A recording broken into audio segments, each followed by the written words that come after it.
किन्नर एक ऐसा शब्द जिसे सुनते ही लोगों की सोच बदल जाती है और इन्हें देखते ही लोगों का नज़रिया बदल जाता है। लेकिन इस समाज के लोग भी अब आगे बढ़ रहे हैं और बहुत कुछ कर रहे हैं और लोगों की सोच बदल रहे हैं। ऐसी ही एक शख्स हैं इसी समाज से जुड़े हुए पवन यादव, सॉरी पवन यादव नहीं, एडवोकेट पवन यादव जी। पवन जी, आपको बधाई कि आप भारत देश के दूसरे एडवोकेट पवन यादव किन्नर समाज से हैं। ये जो आप में सोच आई और कानून की जो आपने पढ़ाई पढ़ी, इसके पीछे की क्या कहानी है और यहाँ तक का जो आपका सफ़र रहा वो कैसे यहाँ तक आप पहुँचे और फिर आप वकील बने, एडवोकेट बने या फिर मैं कहूँ लॉयर बने? नमस्ते, मेरा नाम पवन यादव है। जैसे कि आपने कहा कि मेरा दौर यहाँ तक कैसा हुआ, आपने देखा होगा हमारे समाज में हर तरीके के लोग हर फील्ड में काम कर रहे हैं आज के डेट में। कोई डांस में जा रहा है, कोई फोटो जा रहा है, कोई हर फील्ड में लोग काम कर रहे हैं। मेरा सफ़र ऐसा रहा है कि जब मैं छोटी थी तब मेरे साथ में शारीरिक शोषण हुआ था, जिसके बारे में मैं ज़्यादा बोल नहीं सकती। पर जिस उम्र में एक बच्चे को बोलते हैं ना, गोटी खेलते हैं, खो खो खेलते हैं, कबड्डी खेलते हैं, उस उम्र में मैं एकदम टूट चुकी थी। टूटने के बाद मुझे ना समाज से न्याय मिला, न कानून से न्याय मिला, ना ही किसी से न्याय मिला। मुझे ऐसा लगता है कि जब मैं न्याय के दरवाजे खटखटाई लोगों को, किसी ने मेरी मजबूरी को समझा नहीं। जगह जगह पे लोगों ने मुझे ताने दिया। इसलिए मैंने सोचा कि कानून की पढ़ाई मैं खुद करके अपनी ही लड़ाई नहीं, मेरे जैसे ऐसी बहुत सी बहनें हैं जो चुप रहती हैं, उनकी आवाज़ बनूंगी मैं। इसलिए मैंने वकालत किया। ये जो आपका सफ़र रहा, जब आपने सोचा कि मुझे एडवोकेट बनना है और अपने समाज के लोग जो हैं, जो किन्नर हैं, जिन्हें न्याय नहीं मिल पाता है, जिनका शोषण होता है समाज में, किस तरह से आपका स्ट्रगल शुरू हुआ, फिर कैसे कहाँ पे आपने पढ़ाई किया और आगे की जो जर्नी है, आगे का क्या प्लान है आपका? देखिए, मेरा जन्म उत्तर प्रदेश में हुआ है, लेकिन सारी मेरा एजुकेशन मुंबई में हुआ है। रीज़न ऐसा कि मेरे पिताजी एमटेल में गवर्नमेंट ऑफिसर हैं, अभी 2020 में रिटायर हो गए। पापा मम्मी का मुझे बहुत सपोर्ट मिला। इवन मेरे 4 बड़े भाई हैं, बहन हैं। पापा मम्मी को तकलीफ़ तब हुई जब समाज ने, मम्मी भाजी लाने गई तो मेरी पड़ोसी ने बोला आपका लड़का छक्का है, आपका लड़का लिपस्टिक लगाता है, आपका लड़का काजल लगाता है। तो उससे बहुत दुख होता था। तो आके मुझे कहती थी कि ये सब क्या सुन रही हूँ मैं। तो मम्मी को मैं यही बोलती, मम्मी ये सब कुछ सुनने का नहीं, थोड़ा मेरे पे विश्वास कर, एक दिन अच्छा हो जाएगा सब।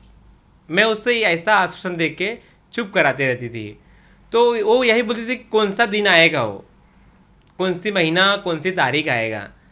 तो मुझे मम्मी को ये बोल के चुप कराना पड़ता था। सेम पिताजी के साथ भी होता था। पिताजी जब सोसाइटी में आते थे तो सोसाइटी के लोग ही, कोई यादव जी का लड़का ऐसा, यादव जी का लड़का ऐसा।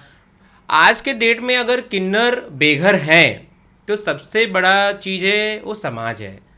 समाज के अवहेलना से, समाज के निंदा से परिवार घर से बेघर कर देता है। इसलिए हमारा शोषण पे शोषण होता है। हम घर छोड़ देते हैं, हमारा दोस्त शोषण करता है, समाज शोषण करता है, सिग्नल पे भीख मांगते हैं, देह व्यापार करते हैं, नाना प्रकार के कष्ट झेल के हम अपनी ज़िंदगी को गुजारते हैं। इस चीज़ को कोई समझ नहीं सकता। किन्नर एक ऐसा नाम है जो अभिशाप है, ये दर्द है। इस कहानी को एक दर्द ही समझ सकता है जो दर्द से गुजरता हो। लॉ की पढ़ाई कहाँ से आपने किया और फिर जो है कैसे जो है, जब आप कॉलेज जाते थे, पढ़ाई कर रहे थे, फिर आपने जो है आज एडवोकेट हैं, आपने उसमें बार काउंसिल में आपने रजिस्ट्रेशन कराई, ये सारी चीज़ें जब आप कर रहे थे तो उस दौरान के जो है कुछ शेयर करेंगे? जी, जब मैंने एडमिशन लिया तब मैं फॉर्म पे, जब ट्रांसजेंडर कॉलम पे जब मैंने टिक मार्क किया, तब मुझे सर ने पूछा कि मेरा चेहरा देखा, मेरे कपड़े देखा, तब मैं जीन्स टी शर्ट पहनती थी। तो मुझे बोला आप कैसे ट्रांसजेंडर, आप तो जीन्स टी शर्ट पहने हो। मैंने बोला यही मेरी असली आइडेंटिटी है। तो बोला अभी यहाँ पे सीट अवेलेबल नहीं है। तो मैंने बोली सीट नहीं तो मुझे फॉर्म तो दे दो। तो बोला फॉर्म भी नहीं मिलेगा। तो मेरे लिए सबसे बड़ा दुख का दिन उस दिन था कि शायद मेरा ये अंतिम दिन होगा। फिर भी मैंने हार नहीं मानी, कोशिश की। हमारे यहाँ पे एक जनप्रतिनिधि थे, उनके यहाँ गई, ट्रस्टी के पास गई, उनके पास जाके मेरे को मैनेजमेंट कोटा से एडमिशन मैंने हासिल कर लिया। फिर बाद में मैंने अपनी स्वयं आइडेंटिटी जो है ट्रांसजेंडर, उस बेस से मैंने अपनी पूरी पढ़ाई की। रही बात क्लास की, तो क्लास में किसी को मुझे मालूम ही नहीं करने दिया कि मैं अलग हूं आपसे। मैंने 3 साल लिपस्टिक हल्की लगाई, मैंने 3 साल काजल हल्के लगाए ताकि लोगों को मेरे बारे में मालूम न पड़े। हाँ, एक दिक्कत हुई, वो सबसे ज़्यादा है, वो थी जब रेसेस होती थी हमारे क्लास में, जब सब लड़के लड़की टॉयलेट जाके वापस आते थे, फिर मैं लास्ट में जब क्लास चलता था उस पीरियड में जाती थी मैं। तो सब अरे अभी तो रेसेस जाके आए सब लोग, तुमको वापस टॉयलेट लग गई। पर उनको क्या पता मैं टॉयलेट नहीं जाती थी उस टाइम, टॉयलेट मुझे बाद में जाना था, क्योंकि मुझे शर्म फील होता था मैं किधर जाऊँ, लड़कों में जाऊँ, लड़की में जाऊँ। लड़कों में जाऊँ तो वहाँ मेरा डिस्क्रिमिनेशन होगा, बोलेंगे अरे देखो कैसा है ऐसा। एक बिहेवियर से मालूम पड़ जाता है कि ये बोलते हैं ना, हिले डुले महात्मा फूले।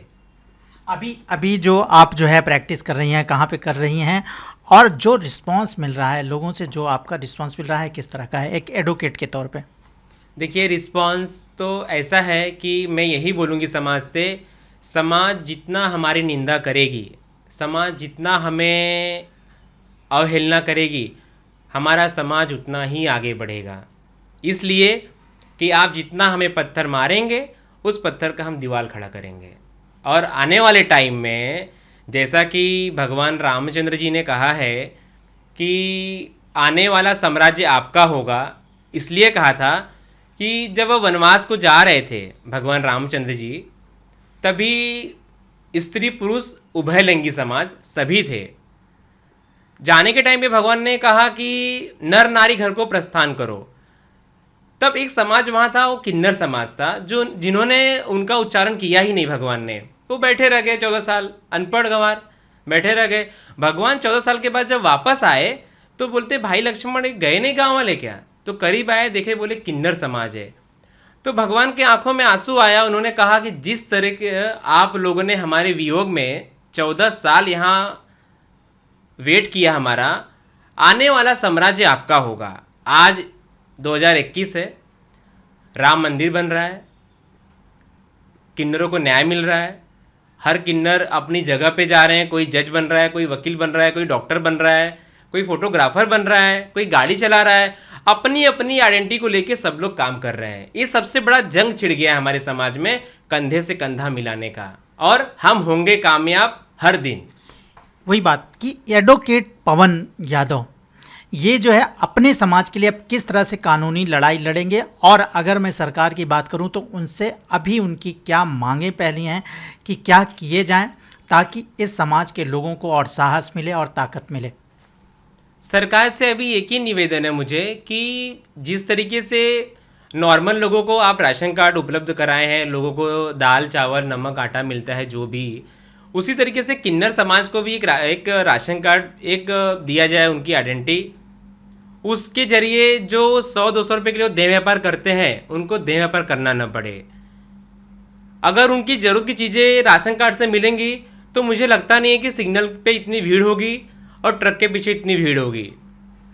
दूसरी चीज़ ऐसी है कि हमारी जो आइडेंटिटी है प्रॉपर हमको डिस्ट्रिक्ट मजिस्ट्रेट से हमको दिलाया जाए, ताकि जो पुलिस और बाकी लोग जब हमें पूछते, क्वेश्चन करते हैं कि कैसे आप किन्नर हो, आप दिखाओ खोल के किन्नर हो क्या, तो हमें वहां पे बहुत इंसल्ट फील होता है।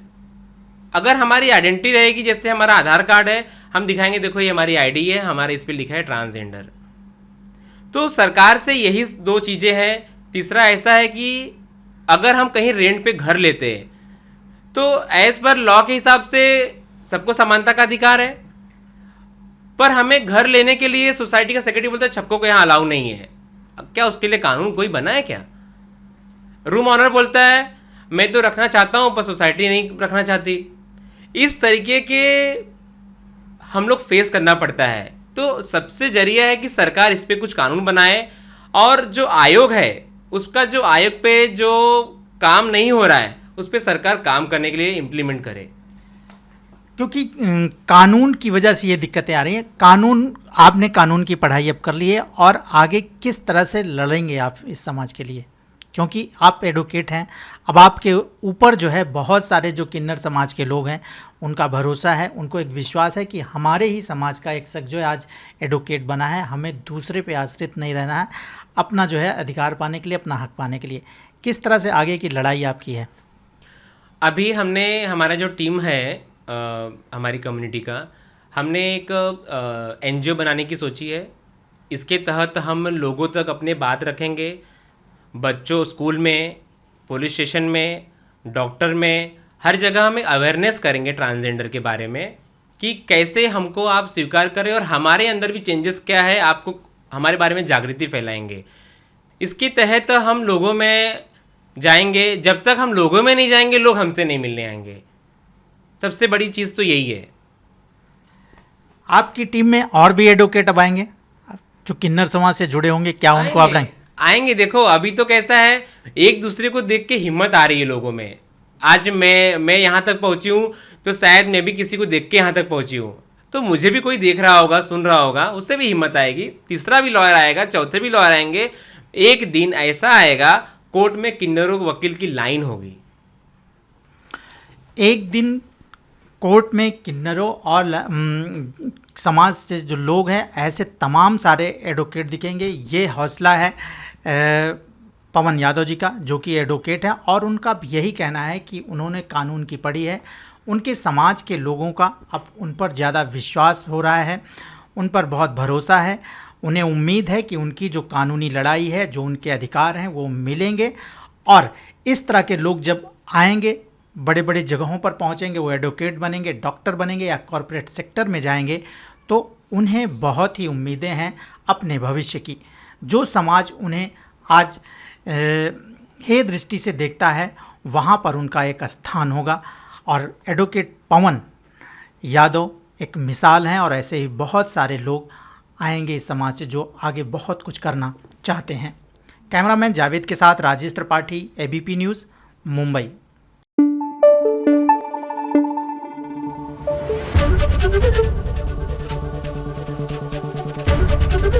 एबीपी न्यूज़ आपको रखे आगे।